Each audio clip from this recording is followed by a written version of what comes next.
Welcome to the last stretch on the JAI Communities D&D campaign. The tears from Sage. Um, Orlando couldn't even be here on screen. He's just off screen crying. So here we go. There's our boy. And there he goes again.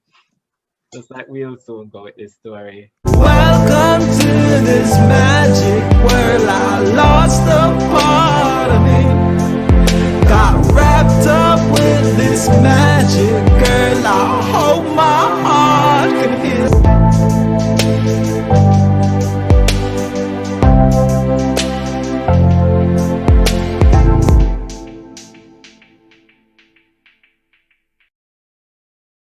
So you guys would have started off long ago in this land of Sankayuna in the town of, was it Port something? To be honest, y'all have spent so little time in the town, I've not committed it to memory. We'll figure that out. You started in the Hope Hospital where you had a sick patient, Alexander Goldpeter, who needed urgently a component for a spell to heal him.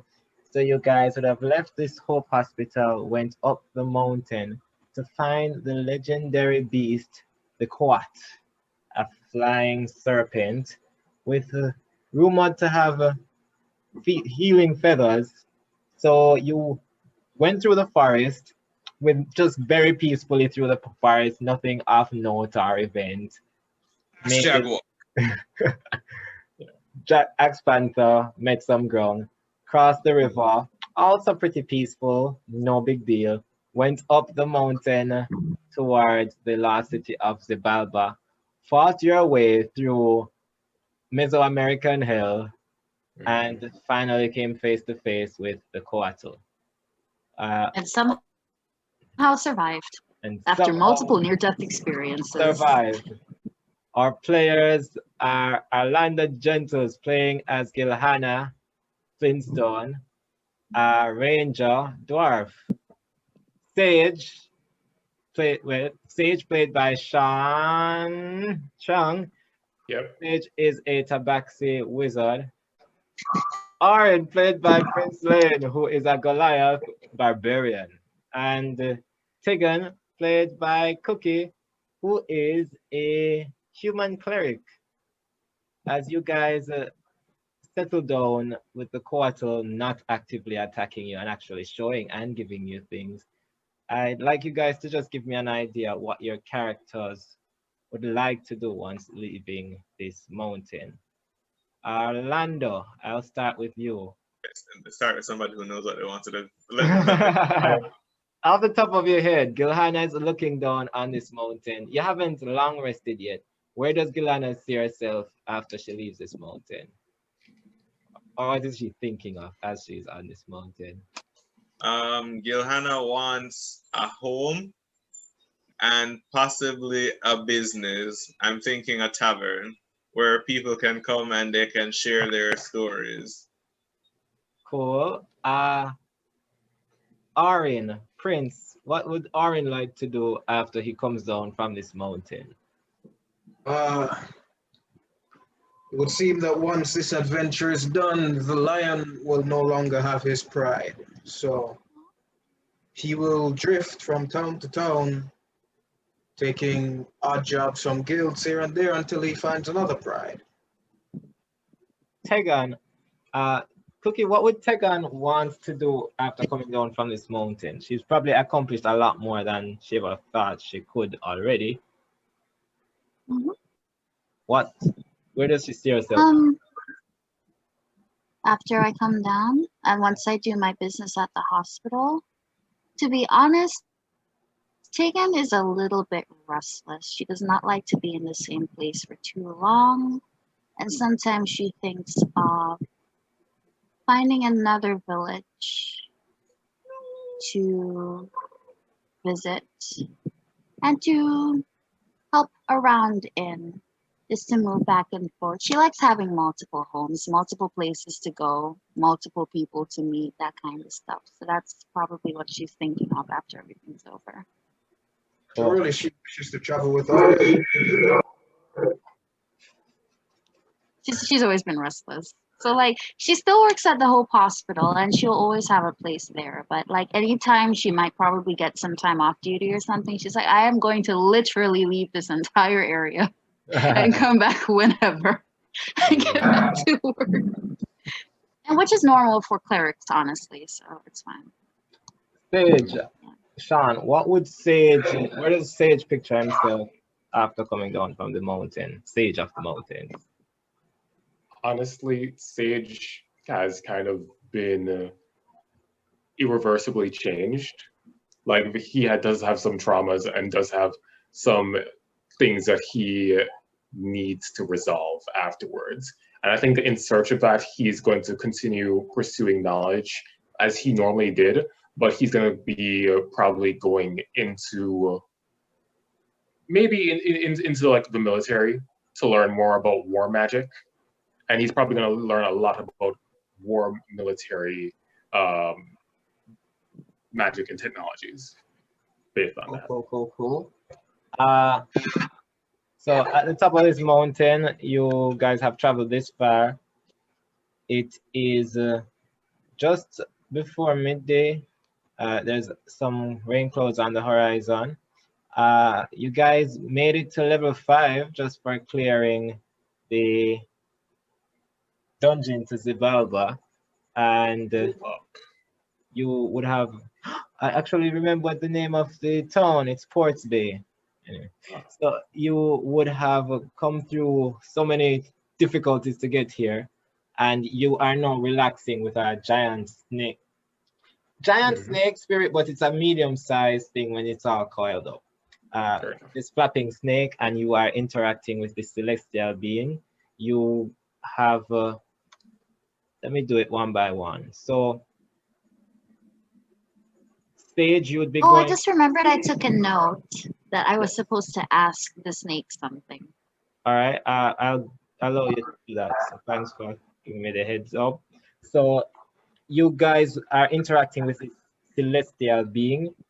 Not many people in their lifetime even get to see one, much less speak to one and interact with it.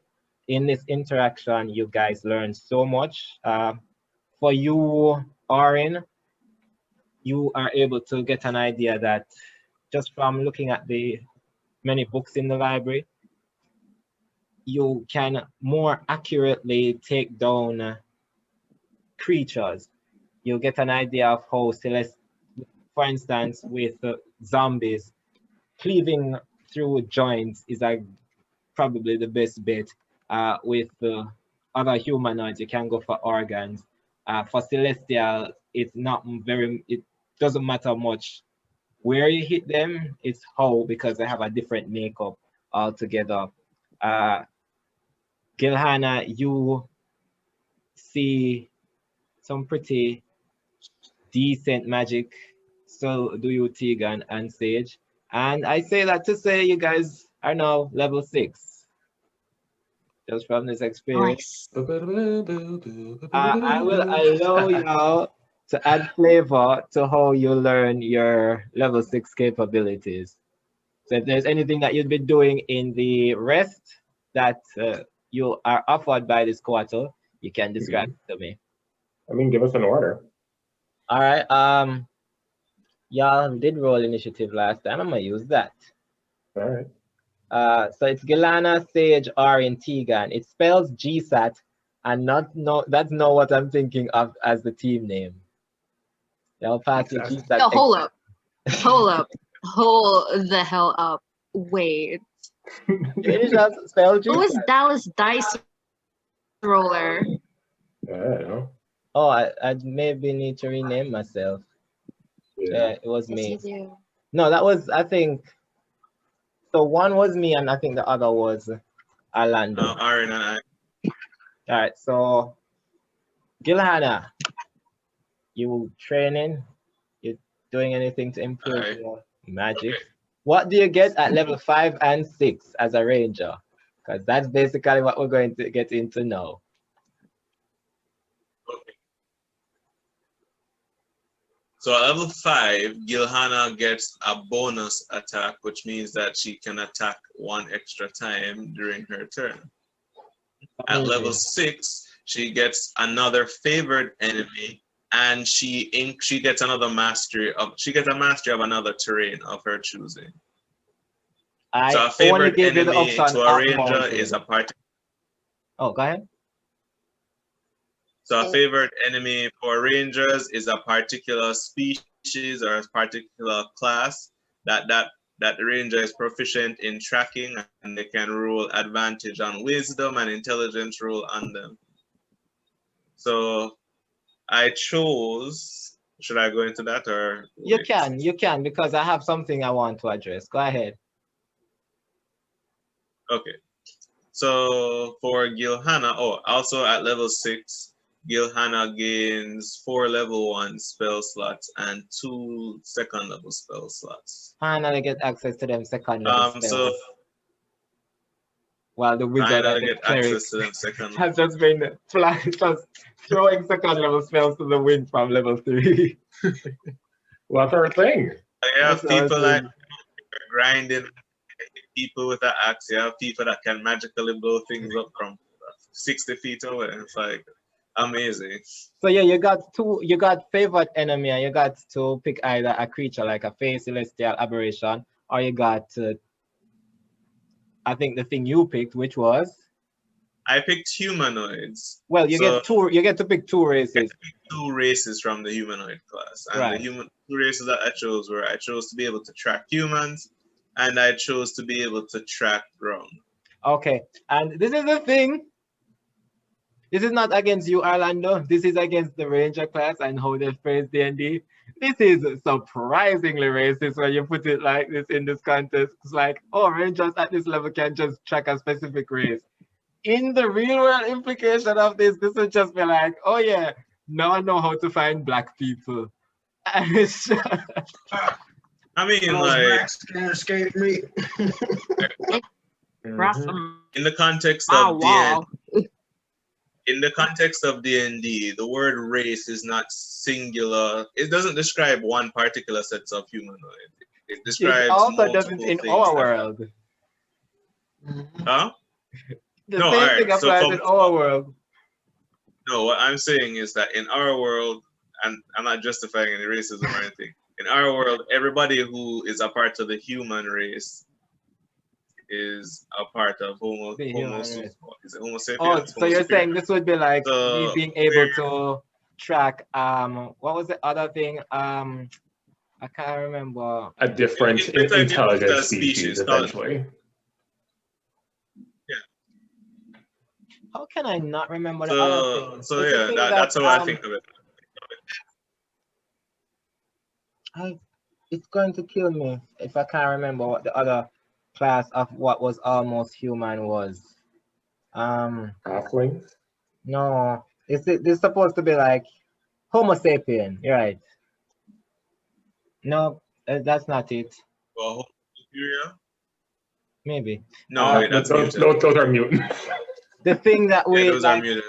the thing that was the Neanderthals. So you're like saying this is us tracking Neanderthals. It's like us tracking Neanderthals. It's not. It's pretty. It's not particular. How I'm now picturing rangers because of this is like, wait, there's a gnome in my swamp. Pulls up one arrow, like. Well, yeah. I mean, to be fair, like if we're talking about like the elves seem to be pretty big assholes. So I mean, in my campaign, and that's I think not prejudiced from in most people's campaigns, elves are pretty high and mighty. Yeah. Even in Skyrim, elves are high and mighty, especially high. Maybe needs to be knocked down a notch. Snooty. And how you were saying you wanted to flavor a bit the way that you learn new spells. I noticed that you picked up Healing Spirit and Yes. So before that, so again with the favorite enemy, so I get to find out how many of them there are, how long ago they passed through, and what things happen specifically. So if there was a fight or whatnot, I'll be able to know because I'm able to track them. That's cool. Yeah, it would. In this campaign. The two new spells that Gilhana picked up are Healing Spirit and Smiley face though. Cookie screen. Our healing spirit and hunter's mark. So hunter's mark is the ability for Gilhana to point at a specific enemy and mark them as her quarry, which means that she gets an additional D6 damage on that opponent whenever she's attacking them. We'll get into And the that in spell combat. lasts 1 hour. Once that opponent We'll get into reaches that in 0, I can combat. choose another quarry within the same action. Within the same turn. So okay. So Gilhana basically would have. Is there motivation towards Hunter's Mark? I guess after she got inspiration from killing Bellum by chance, she just was like, you know what? I'm going to be able to point out. I want to be able to point out enemies so that they don't disguise or run away. Oh yeah, I can also track anybody who has Hunter's Mark for a long ass time. Okay. Nice.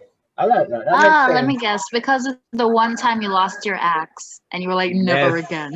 Yes. So Yeah. how I'm imagining this is Gilhana is up there, sitting near the Couatl, and she slithers up to you, and she's like, Gilhana, I noticed you are thinking very hard about losing things. You are afraid of getting lost and losing things? And she allows Yes. to like As point. I grew up with very little, so having the few things in my life that make me happy and losing them makes me very it makes me very distraught. Leaves me very vulnerable. I don't like being vulnerable. And It's she weakness wraps, for something like and me. she wraps around you like comfortingly and says, I understand. It's very hard to lose something, but many things everything gives off its own energy. Take that shield over there, or take that rock over there. Look at it. Sense it. Can you feel the energy coming from it? I can feel a vague sense of something that is there. I'm not sure what it is, but I feel as though if I focus on it, I'll know. Okay, take that tree. So Take Gilhana that. focuses on the shield. Okay. Nani? And you realize that you can sort of do that like with trees and even your party members. But when you try to do that with the Couatl, it's like there's this heavy, if you do try to do it with the Couatl, you feel like there's this heavy barrier that is blocking that type of. I feel an absence of a person. I feel an absence of a presence. It's almost as if, well, I can't sense the shield, obviously, but I don't feel her. Actually, So I'm wondering if she's even there. that's what it's like. But you can feel almost as if there's just magical star one wrap over where you'd be sensing there. The shield, you can fully feel like life form and so coming up from the new shield you got. And let me just describe it. You last session asked her for a souvenir, and she gave you a strap that came with a chimali, which is a circular shield that has feathers on it, and it can fly for short bursts. In game, what this means is that in 6 seconds, it can move from your hand to your back or from your back to your hand. What it means is that you can don off and don on your shield in 6 seconds, which is the time it is in a round, as a bonus action, since the shield would be moving for you. We did. So it wouldn't take me a full action to change from shield to weapon. Right. So you can, as a bonus action, tell the shield with a command word. Its name is the Jade Chimali. Paka, the Jade Chimali. So you can give it a command word to move from your back to your hand. If you want to decide that, no, you can. You do have to attune to it in a short rest, though. A brief, almost inaudible whistle. Dwarves tend to have large ears, so I'm assuming that we also can hear. I don't have them having large ears, but I will allow it, so you can whistle it. that you shield. As you do this, it as you eventually attune to this shield, it is. We'll get back to that because that is an hour that you'll need to actually attune. The next in the order was Sage. Sage, what are you up to? Hold on, I didn't explain healing spirit. Oh, okay, go ahead. Okay. So in the countless battles that we've had, Gilhana has witnessed our healer constantly saving us from near death, and she was also inspired by how she was the only person, even though she's not a fighter, to be able to do any real damage to the elemental, the flame elemental that we fought. So Gilhana runs up to Tegan and she politely demands, because asking is for weak people, she politely demands that Tegan teaches her how to summon a holy weapon or a magical construct. Tegan, being patient, decides to Tegan has to tell you what she does. Sorry.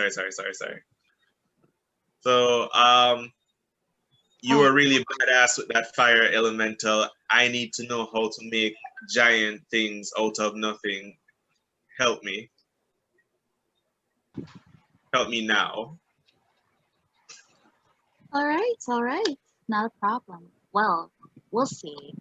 I don't know how spiritually attuned you are, but for starters, I'm going to need you to relax your body and your mind.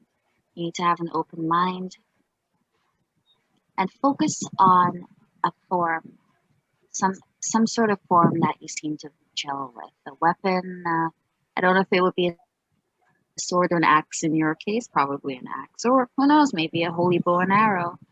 Try and imagine that kind of form in your mind. Do you see one? Do you see a weapon that you prefer? I see many weapons. Is there anything else that you could tell me to picture? Well, I would encourage you to just try and stick to one specific form because you're going to have to really focus in on it.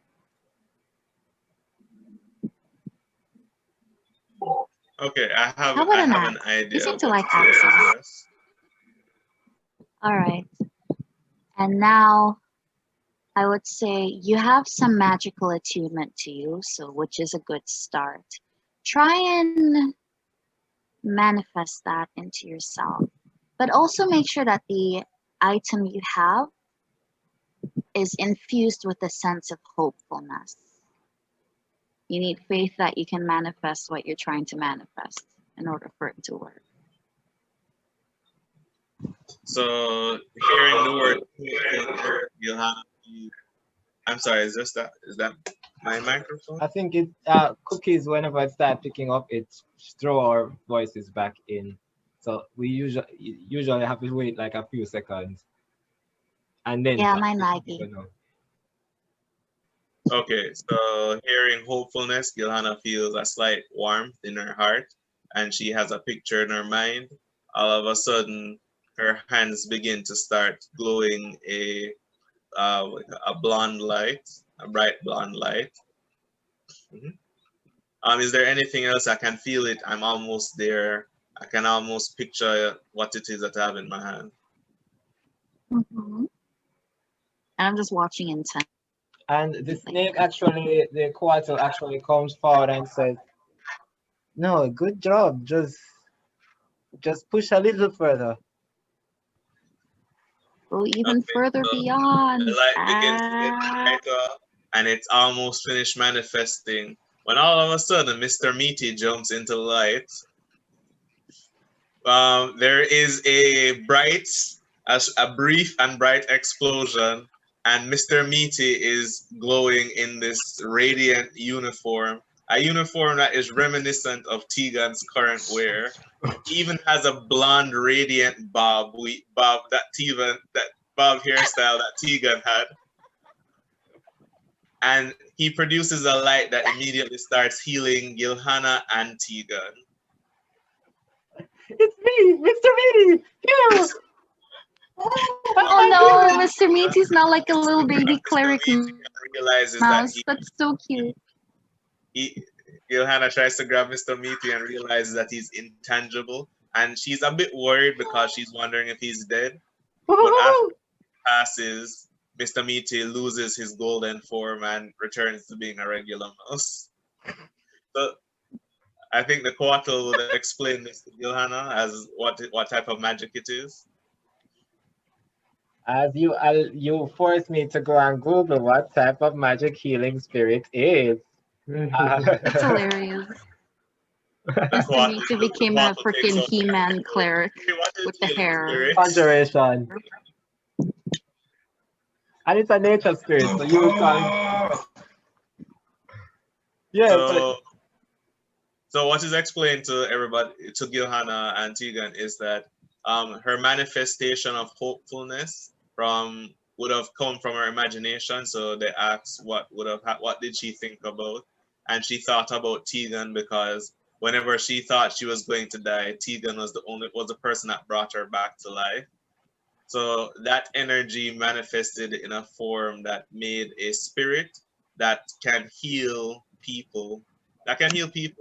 So healing spirit heals everybody by 1d6 plus my spell modifier. That's fine. We'll get into it when you're on the ground bleeding out. Okay. All right. So you learned these two powerful magics. You even learned how to attack more quickly. Sage, what is it that happens as you sit with these snake people in the near rain? I mean, so basically, Sage is spending his rest in the library with all these ancient scrolls and knowledge. And upon his readings, he kind of flashes back into a lot of near-death experiences that he's had. First into when he was almost killed by the grung after his thunderclap didn't do anything. And he starts it just didn't kill them, but go ahead. If I remember right, your description was exactly that. There was a loud sound in front of it, and then the grung was like, ribbit. right back. Oh yeah, super didn't do anything. It super didn't do anything. And so basically it's a learning process. Yep. So basically he would leave out into an open area, and he's trying to figure out ways to make this cantrip more useful. The first thing he realizes, a complete slip up, is that he, at one attempt, he was able to make the effect happen at a distance, and the effect was actually way stronger than his normal thunderclap was. And that was when he learned Shatter. I don't know, you want me to describe what Shatter is? I know what Shatter is. It's a big attack. It's an area of effect spell. You don't have to go into the details of it right now. But yeah, you play with the sound waves. You do your thunderclap, and all of a sudden there is a thunderclap, and there is an oncoming rainstorm. So when you do that thunderclap, you're almost channeling the sound of the one that you hear, and you see the echoes, and then the pieces of glass that's whirring, and in the area in this pavilion, you hear a loud thunder coming from wherever you were centering it. The Couatl turns around like, careful. It frightened everyone. I know, right? Pretty much like emboldened by this, he would be practicing this for a little bit, and he gains an idea. There's an idea, especially with this thunderstorm and the sounds and the magics that he can use. He wondered what if there was a way for him to attack with the sound waves and also propel himself away from danger. And so he started playing around with positioning where this explosion, and controlling the volume and the density of it, and also the delay of the actual explosion itself, or the sound itself. And he learned how to actually power his movement with sound. You would have been doing, as a tabaxi, you get like extra movement, and you would have earlier learned Expeditious Retreat. So you have an idea of this concept of moving more quickly than the average person, and also with your magic, propelling yourself through space. So Yes. with this sound, you learn to basically teleport yourself, move from one spot in this material plane and just pop up at the next. Basically turning yourself into sound waves. Yes. And And this is to say, what's the name of the spell that you learned? Step. I call it Shimpo, but that's the inside joke. It's named Oh, Thunderstep. Just, and it allows you to just do damage and then poof out of wherever you are. Yep. I want to look at some of the stuff that you get as a level 6 wizard, because as a spellcaster, your cantrips do more damage. Did you get any other cool stuff from like leveling up? I did get cool stuff. Oh, so before I get into the other two spells, I got a new arcane tradition, which is Projected Ward, which essentially allows me to help and protect these crybabies when they're getting attacked and hit. For With my our arcane. first. Maybe who? For our freaking first. For our freaking first. So basically, All screaming and got terrified of Correctly, the one person that's been doing the most crying in the campaign happens to be you. Sage doesn't Oh, know what you're guys, talking I about. took 2 damage. Good. Sage is the normal one here. You all are just Guys, I'm all out of spells slots because I use them on defense, and I'm still. I wouldn't be making fun of Sage. Those spells saved your life. He says to I himself in suppose the that's mirror. just your life.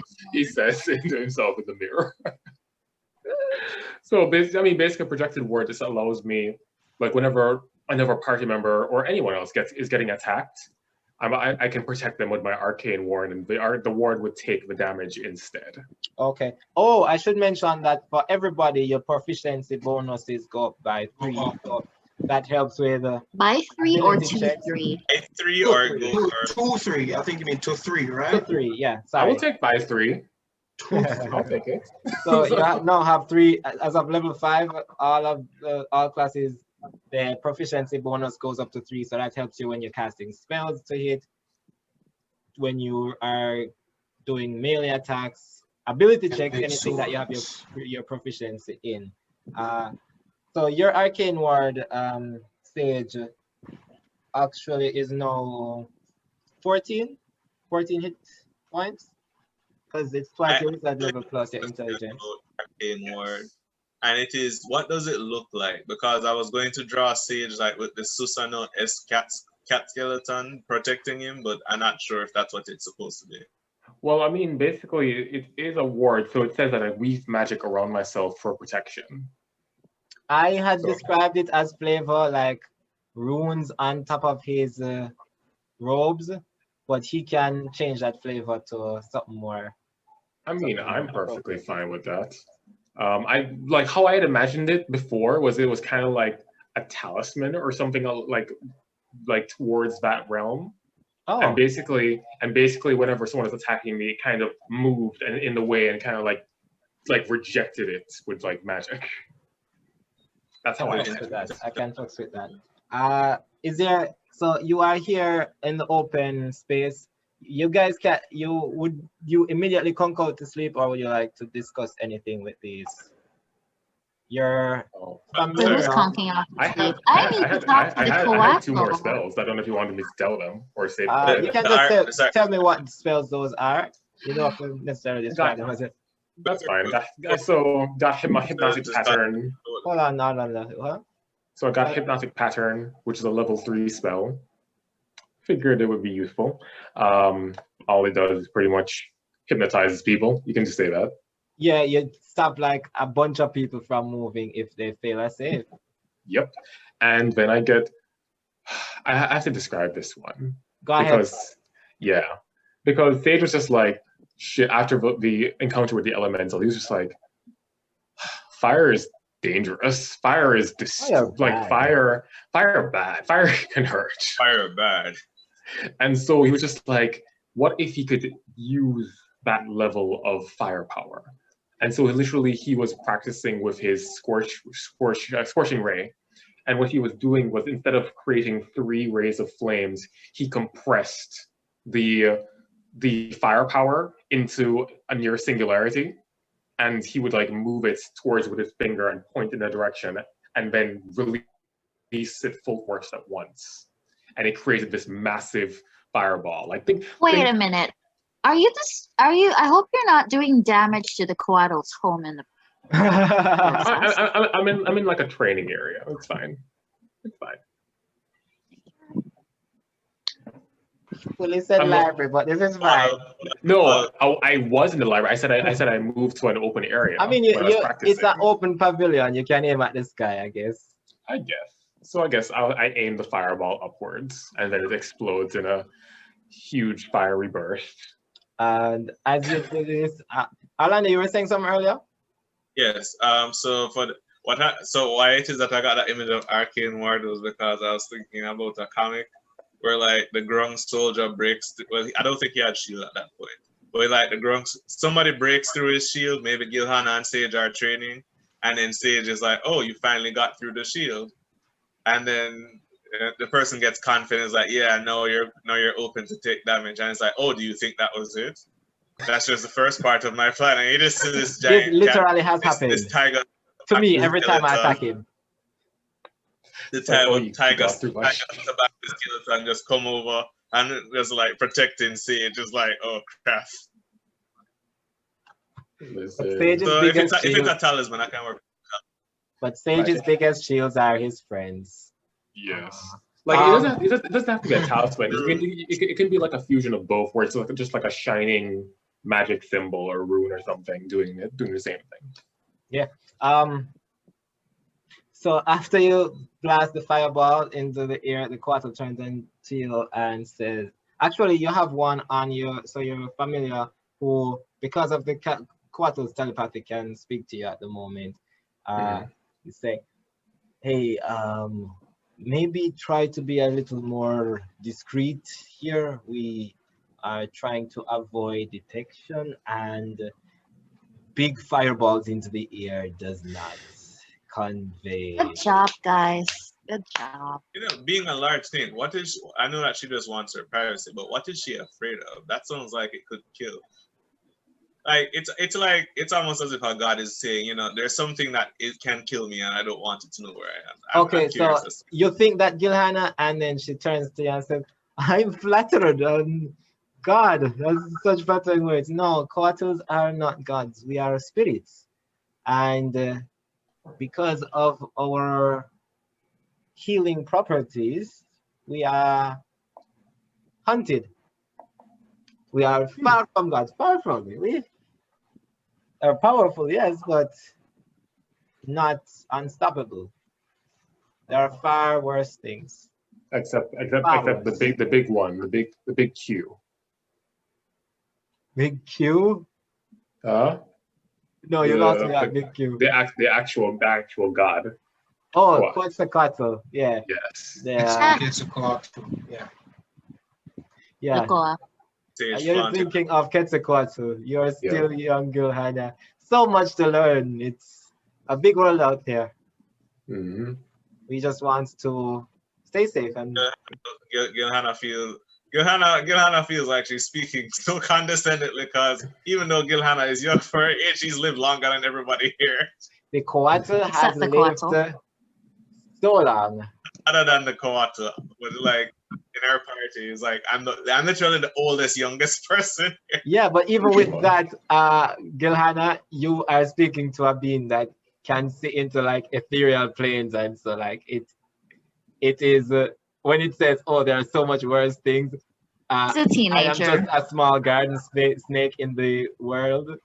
It is saying this to you, like, yes, as powerful as I may seem, there's so many other things. I'm not. He's a big fish in a small pond. I see.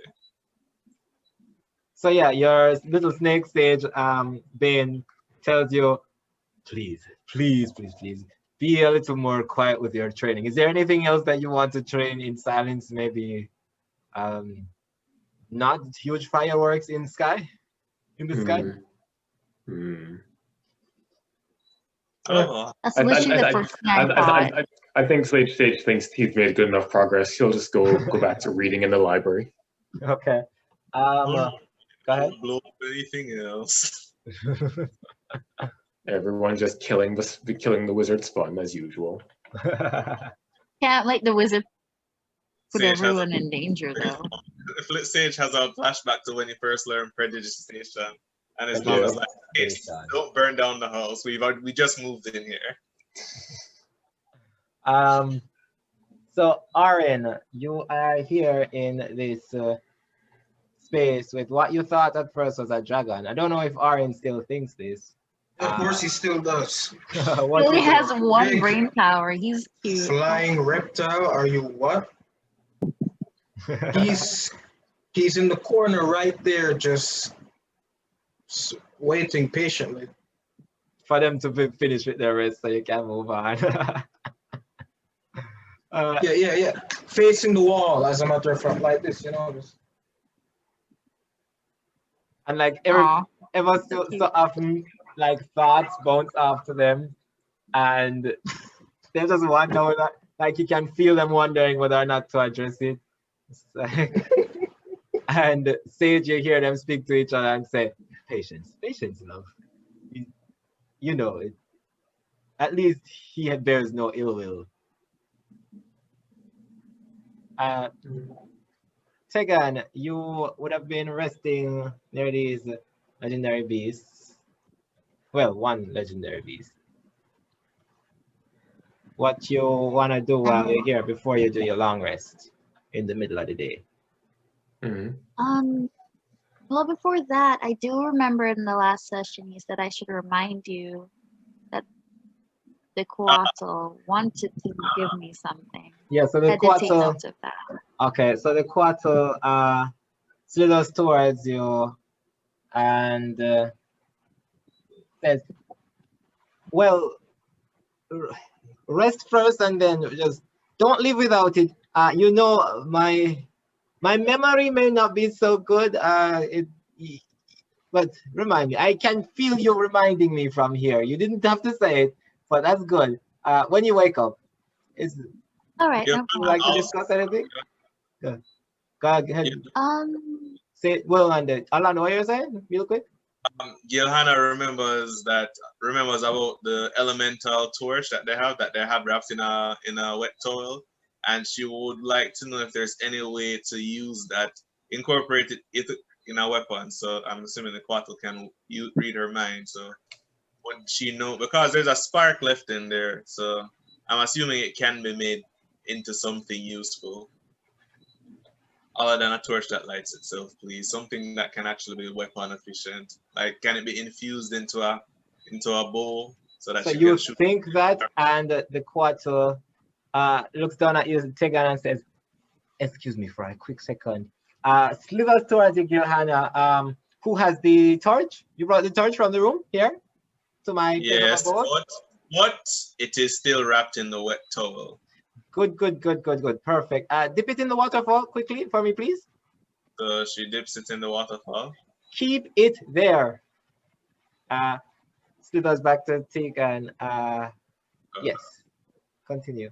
If you want a weapon, you have one. Please do not use it here. And slithers back to Tegan.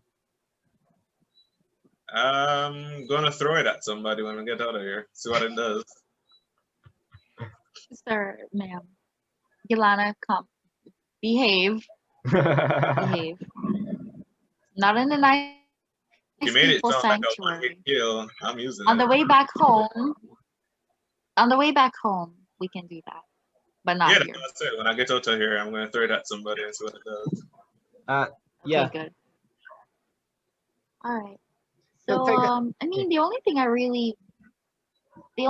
really be curious about is the feathers. Since I already asked, and they were like, humans are pretty innovative. We can figure out how to like use it to a.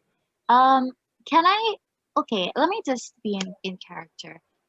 Sorry. So, for context, although I don't know if you've read my mind and you know exactly why I'm here, you already know that we're after your feathers.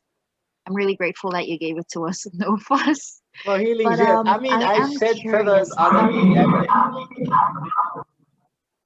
But go ahead. But I am very curious about the. So we ended up here because of a very peculiar ailment that somebody's son has, that no practitioner of in the medical field has been able to fix.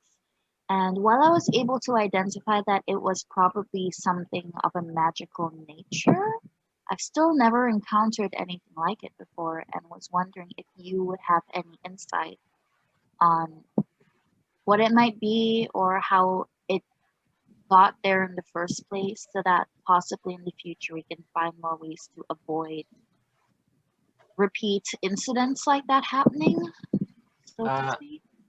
so she's like reading your mind, Tegan, and she's saying, I'm not hearing you think of the name of this illness. Is this something you remember the name of? No, it's something that's very new. Honestly, we've never encountered it before. Keegan remembers Johanna remembers the hideous sight of the patient and all the physical symptoms she was able to see on him. Yeah, I can only describe the symptoms, but I don't know what it actually is. That's what I'm saying. You Except could that it's definitely magical. Yeah. So you describe the she scaling. pictures what it is that she saw, so that she has a mental image of what the person looks like. So the Couatl would have been able to pick up on anything that looks like it. Yeah, man, I had an idea there. Okay, So, then. so yeah, you describe it. It is searching its mind, like trying to determine dry scale. Nothing comes to mind for that particular illness. You have your work cut out for you, I see. I hope my feather will I, be of some help. I'm I sorry. really, I do believe I will place a lot of faith in this weather. But even if it doesn't work, from the very beginning, I was of the decision that I would much rather come out here and try than to sit down and just say I'm not willing to risk my life to see if anything will work out. So even if it turns out that things don't quite work out the way we wanted, I would not feel so regretful about it because at least we did what we could. That is And I think that's beautiful. what matters to me the most. That is beautiful. I just remembered for Tegan and Orin, I did not go into what y'all got at level 5 and 6. So Tegan, as you sit down, you would have been learning a lot of protection magic. You've been using a lot of healing magic on your way I'll up. trust. I'll You, trust. you, Just in your- once I got smacked by that radiant, full force presence of Lathander, a lot of information got like wedged into my mind at the same time. I just needed time to sit down and sort it out. So assuming I've already done that. So after I have this conversation with the Couatl, I just sit down to meditate again, devotional type meditation, but just to sort through thoughts and through the new information that Lathander has bestowed onto me. Upon my starting to really dive down into everything I have newly learned, the main consensus is, while there's yes, with every level I go up, I'm granted the knowledge to do more and more things, but very specifically through our experiences in Zibalba, Lathander gives Tegan like nude insight into death and undeath, being a death realm and everything, including coming across an undead as well. So she learns the channel divinity yeah, at 6 ability to turn undead. Yes. So that's the first thing she takes mental note of. So now if she has to encounter more undead, she has a spell that she can use to cast them away, as well as a strengthened ability to you know, more healing. Also learn Spirit Guardian as well, which will come in handy. More ways to protect everyone and herself, because through these adventures, Tegan has been extremely selfless. And now Lathander's like, you've been very faithful and very selfless. But I think we should also show you ways to protect yourself more effectively, as well as your party. So Yeah. I learned, so I learned all that. But then at the very end of it, the last thought she has is revivify, realizing that we've had so many near death close calls, even up to this very last leg. I almost died. Sage almost died. Everyone has been very close to dying at some point in this whole thing. So Tegan is given is right. Sometimes, even despite my best efforts, sometimes death is still inevitable.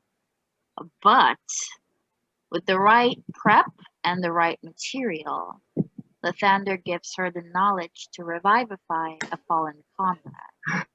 Right. So you get access to So third. I learned that if somebody genuinely dies, as long as I can access them within the first minute, I can bring them back to life. As long as I have the right material. So yeah, I do need a diamond. It's an expensive spell, but it's still something. So if your best And friend since go Galana down, likes rocks a so diamond much- is the girl's best friend. I mean, like, the Couatl's been around for long, so she probably has it lying around, and I don't think Couatl's use diamond dust for anything, so maybe you can ask her if she has any she can give you a little bit to spare. Yeah, I'll probably ask Couatl.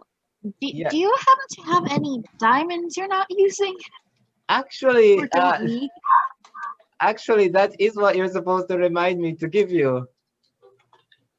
Oh, So Oh, you get, nice. Great minds You're think alike. mine. It's okay then. Well, if that's the thing you wanted to give me after when we're about to leave, then I'll wait until then. No problem. yes, No rush. for reasons. Also, at third level, your cantrips do more damage, and yes, you get access to third level spells. Also, because you're a life domain cleric, I'm sorry, at fifth level, yeah, you get more cantrip damage and third level spells. But because you're a life domain cleric, once you hit sixth level, each time you heal people, you get healing back. Oh, it's like what's that thing that reward points every time you use your card? Yeah. Every time you refer one person to not dying, you get some of your life back. You also receive points. Oh my god. It's 2 plus the Honestly, spells level. Nice. That's a really Reward. yeah. Lathander has I decided rewarded to you be for your here. selflessness. Orin, I'm so sorry I skipped this part for you. Barbarians don't get cool spell slots, but they get cool features. Now that you're level 6, what did you get on level 5 and 6? Cool features, you say? Well, I don't get to shoot fireballs from my fingertips, and I don't get to do strange things to undead. But I do get to swing an extra time, and I love that. That is sick. Which you've already done in the past, but you get to do it more. I'd like to think that after you swing that 2-hit on that zombie, We did. Mm-hmm. you just transferred this to your normal movement to be able to just do a 2-hit within that time frame. Indeed. And now I yeah. can also move an extra 10 feet, getting there closer. Yeah. You increase your movement. You get any weird, that's the path feature at level 6. What path are you as a barbarian again? I am path of the lion. And does the lion path or something at wait. Yes, it does actually. Right. At 6th level. Yeah. I gain the courage and the willpower of a lion. What that means is I have advantage on saving throws and ability checks to avoid Does becoming the lion charmed the or lioness frightened. though? So advantage against being charmed or frightened. What is it you're saying, Tegan? I'm trying to flirt. Oh, Low. Go ahead with the sentence again. I'm sorry. I'm sorry. No, I was saying this to lion, me the lioness. The lioness.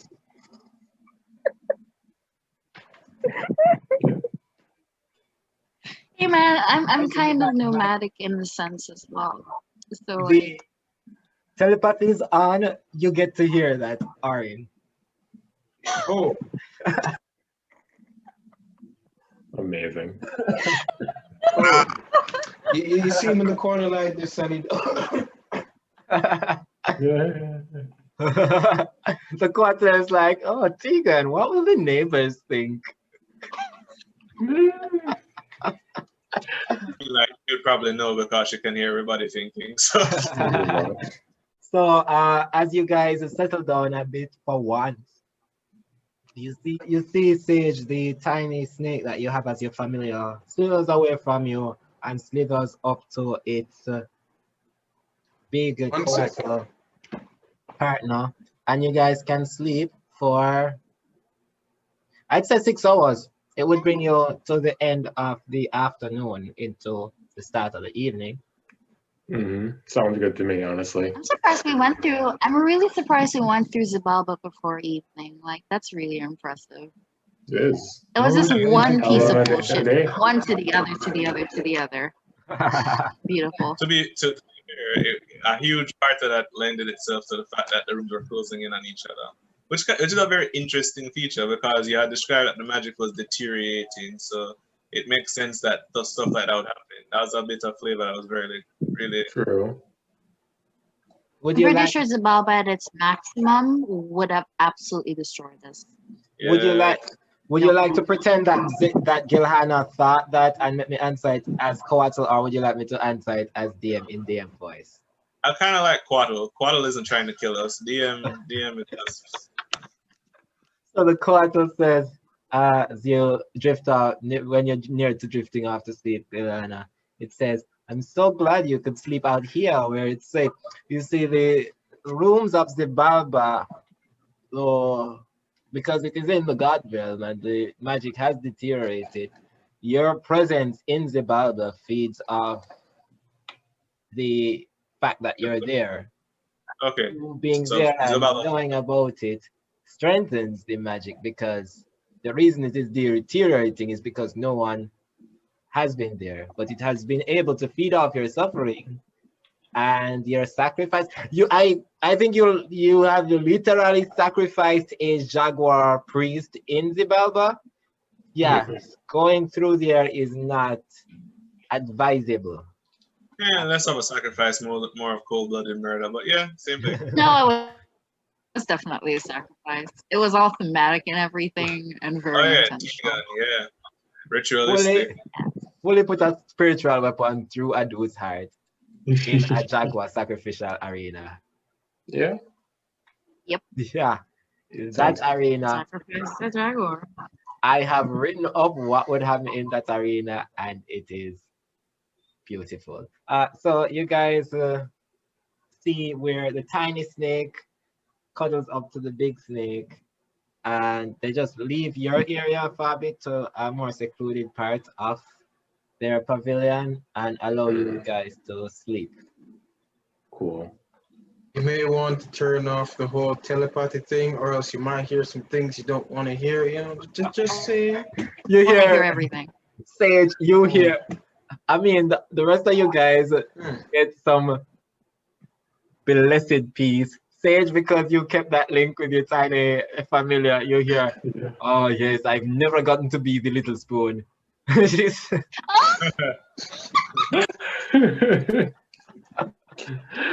Oh my god. Sage will try to sleep through it because apparently he can't turn off the link with his familiar, so I just imagine he's there in a sleeping bag, covering his head with the pillow, and it's just not working. It's not your ears, it's just in your head. But honestly, men deserve to be the little spoon too. It feels beautiful. It feels absolutely fantastic. I endorse it. it is pretty great. I was wrapped up. I hope you know I was wrapped